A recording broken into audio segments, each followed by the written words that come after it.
We will work to wake up the nation against ignorance.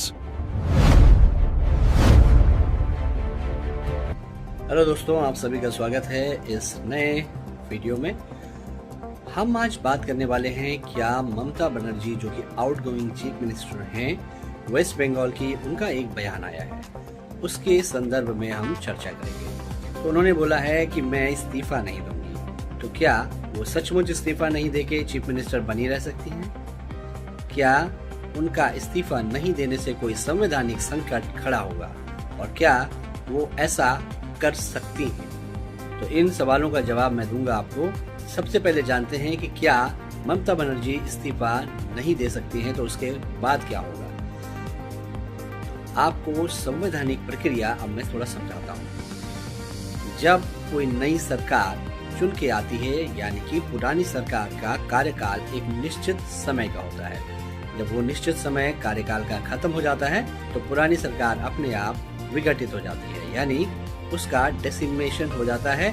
उसकी कोई power या कोई सत्ता या कोई भी कॉन्स्टिट्यूशनल वैलिडिटी नहीं रह जाती है। दूसरी चीज, जब इस प्रकार कोई चीफ मिनिस्टर या प्राइम मिनिस्टर, मान लीजिए कल के दिन कोई प्राइम मिनिस्टर कहे, वैसे इंदिरा गांधी एक बार ऐसा कर चुकी हैं जब उन्होंने इमरजेंसी लगाने की घोषणा की थी।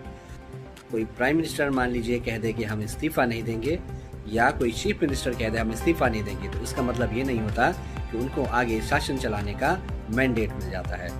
तो वो एक कदम से राज्यपाल के या राष्ट्रपति से वो सारी चीजें समाप्त हो जाती हैं। जैसे ही राज्यपाल उनको कहेंगे इस्तीफा देने के लिए, वो इस्तीफा अगर नहीं देते हैं तो राज्यपाल उनको बर्खास्त कर सकते हैं।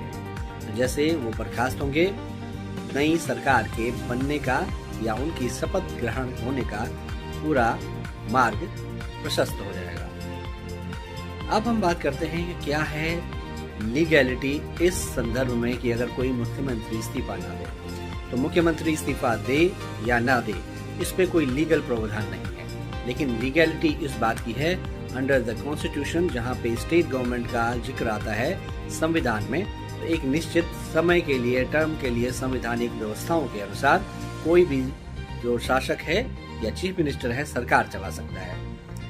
जब उसका समय खत्म हो जाता है तो नई शासन व्यवस्था के लिए, नया टर्म के लिए नई सरकार का चुनाव होता है।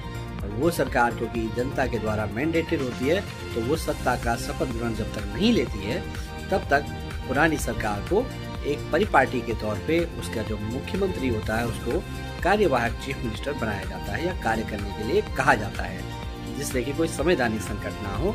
ये कहा जाता है राज्यपाल की तरफ से। लेकिन अगर कोई मुख्यमंत्री